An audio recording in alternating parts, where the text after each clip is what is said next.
ಶುಭ ಮುಂಜಾನೆ ವಿದ್ಯಾರ್ಥಿಗಳೇ 5ನೇ ತರಗತಿಯ ವಿದ್ಯಾರ್ಥಿಗಳಿಗೆ ಇವತ್ತಿನ ಪಾಠ ಗದ್ಯ 13 ಗೊಂಬೆಯಾಟ. ಪಾಠದ ಅಭ್ಯಾಸ ಮುಂದುವರೆದ ಭಾಗ ಈ ರೀತಿ ಇದೆ ಮಕ್ಕಳೇ. 5ನೇ ಬೀಟು, ಕೆಳಗಿನ ಪ್ರಶ್ನೆಗಳಿಗೆ ಒಂದು ವಾಕ್ಯದಲ್ಲಿ ಉತ್ತರಿಸಿ. ಪ್ರಶ್ನೆ 1, 2 ರೀತಿಯ ಗೊಂಬೆಯಾಟಗಳು ಯಾವ್ಯಾವು? ಉತ್ತರ 1, ಮೊದಲನೆಯದು ಸೂತ್ರದ ಗೊಂಬೆಯಾಟ, ಎರಡನೆಯದು ತೊಗಲು ಗೊಂಬೆಯಾಟ. ಪ್ರಶ್ನೆ 2, ಸೂತ್ರದ ಗೊಂಬೆಯಾಟವೆಂದರೇನು? ಉತ್ತರ 2, ಮರದಲ್ಲಿ ಮಾಡಿರುವ ಗೊಂಬೆಗಳನ್ನು ಸೂತ್ರದ ಮೂಲಕ ಆಡಿಸುವ ಆಟವೇ ಸೂತ್ರದ ಗೊಂಬೆಯಾಟ. ಪ್ರಶ್ನೆ 3, ಗೊಂಬೆಗಳು ನಟಿಸುವಂತೆ ಮಾಡುವವರು ಯಾರು? ಉತ್ತರ 3, ಗೊಂಬೆ ಆಡಿಸುವವನು ಸೂತ್ರಗಳ ಸಹಾಯದಿಂದ ಗೊಂಬೆಗಳು ನಟಿಸುವಂತೆ ಮಾಡುತ್ತಾನೆ.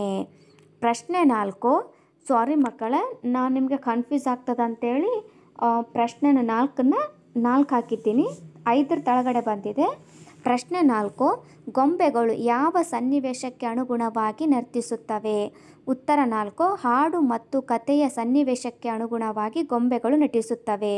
ಪ್ರಶ್ನೆ 5, ಕೀಲುಗಳಿಗೆ ಕಡ್ಡಿಗಳನ್ನು ಅಂಟಿಸಿ ಕಡ್ಡಿಗಳಿಂದ ಕುಣಿಸುವ ಗೊಂಬೆಯಾಟ ಯಾವುದು?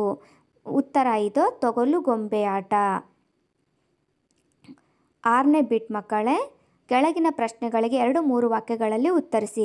ಪ್ರಶ್ನೆ 1, ಸೂತ್ರದ ಗೊಂಬೆಯಾಟ ಆಡಿಸಲು ಗೊಂಬೆಗಳು ಹೇಗೆ ಸಿದ್ಧ ಮಾಡುತ್ತಾರೆ?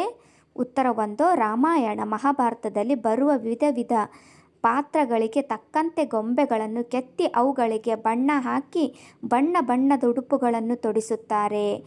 ಗೊಂಬೆಗಳ ದೇಹದ ವಿವಿಧ ಭಾಗಗಳಲ್ಲಿ ಕೀಲುಗಳಿರುತ್ತವೆ. ಪ್ರಶ್ನೆ 2, ಗೊಂಬೆಗಳನ್ನು ಆಡಿಸುವ ಬಗೆ ಹೇಗೆ? ಉತ್ತರ 2, ಗೊಂಬೆ ಆಡಿಸುವವನು ಸೂತ್ರಗಳ ಸಹಾಯದಿಂದ ಗೊಂಬೆಗಳು ನಟಿಸುವಂತೆ ಮಾಡುತ್ತಾನೆ. ಹಿನ್ನೆಲೆಯಲ್ಲಿ ಹಾಡು, ಸಂಭಾಷಣೆ ಕೇಳಿ ಬರುತ್ತದೆ. ರಂಗಮಂಟಪದ ಮಧ್ಯಕ್ಕೆ ಒಂದು ಪರದೆಯನ್ನು ಕಟ್ಟುತ್ತಾರೆ. ಕಲಾವಿದ ಪ್ರೇಕ್ಷಕರ ಕಣ್ಣಿಗೆ ಕಾಣದಂತೆ ನಿಂತು ಪರದೆಯ ಮೇಲ್ಭಾಗದಿಂದ ಸೂತ್ರಗಳನ್ನು ಹಿಡಿದು ಗೊಂಬೆಗಳನ್ನು ಕೆಳಗೆ ಬಿಟ್ಟು ಆಡಿಸುತ್ತಾನೆ.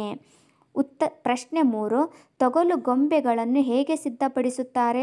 ಉತ್ತರ 3, ಸತ್ತ ಪ್ರಾಣಿಗಳ ಚರ್ಮವನ್ನು ಹದ ಮಾಡಿ ಅದರ ಮೇಲೆ ಪಾತ್ರಗಳ ಚಿತ್ರ ಬರೆದು ಆಕರ್ಷಕ ವಿನ್ಯಾಸದ ಗೊಂಬೆಗಳನ್ನಾಗಿ ಮಾಡುತ್ತಾರೆ. ಹೀಗೆ ತಯಾರಿಸಿದ ಗೊಂಬೆಗಳಿಗೆ ಕೀಲುಗಳಿರುತ್ತವೆ. ಪ್ರಶ್ನೆ 4, ಗೊಂಬೆಯಾಟ ಆಡಿಸುವವರು ತಮ್ಮ ಜೀವನವನ್ನು ಹೇಗೆ ನಟಿಸುತ್ತಾರೆ? ಉತ್ತರ 4, ಒಂದೂರಿಂದ ಮತ್ತೊಂದೂರಿಗೆ ಅಡ್ಡಾಡುತ್ತಾ ಗೊಂಬೆಯಾಟ ಆಡಿಸಿ ಊರಿನವರು ನೀಡುವ ದವಸ ಧಾನ್ಯ ಹಣ ಸಂಗ್ರಹಿಸಿಕೊಂಡು ತಮ್ಮ ಜೀವನ ನಟಿಸುತ್ತಾರೆ. 7ನೇ ಬೀಟು, ಹೊಂದಿಸಿ ಬರೆಯಿರಿ. ಅ ಮತ್ತು ಬ. ವೇಷ ಅಂದರೆ ಇಲ್ಲಿ ಭೂಷಣ, ಎರಡನೇದು ಕೀಳು ಅಂದರೆ ಕಡ್ಡಿ, ಮೂರನೇದು ಬಂಗಾರಕ್ಕ ಅಂದರೆ ನರ್ತಕಿ, 4ನೇದು ಗೊಂಬೆ ಅಂದರೆ ಆಟ. 8ನೇ ಬಿಟ್ಟು ಮಕ್ಕಳೇ, ಬಿಡಿಸಿ ಬರೆಯಿರಿ.